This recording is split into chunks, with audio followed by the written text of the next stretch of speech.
To ensure the continued credibility of the community Speedwatch scheme, all volunteers must adhere to some basic rules of acceptable conduct. Rule number 1.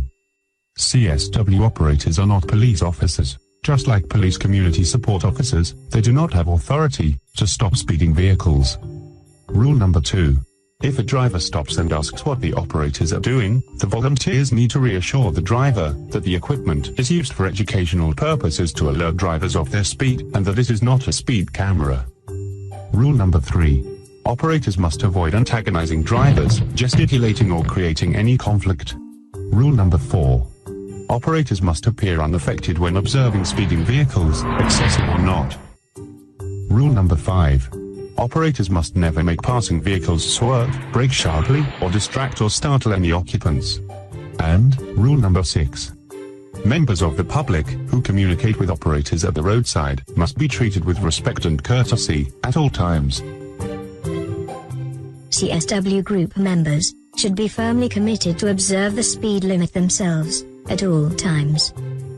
All CSW volunteers are responsible for compliance with the requirements of data protection, freedom of information, health and safety, and other appropriate legislation. This entails, among other things, that operators do not disclose any knowledge or details to other people about the vehicles or drivers recorded.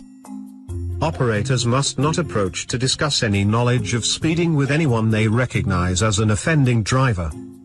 Nor will they refuse to record speeding offenses committed by friends, relatives, neighbors, other CSW volunteers, or any other person with whom they are acquainted. Finally, police, fire, ambulance and other rescue vehicles are not exempt from complying with traffic regulations. Recorded speeding offenses involving emergency service vehicles will be assessed on a case-by-case basis to ascertain whether their traveling above the speed threshold was justifiable.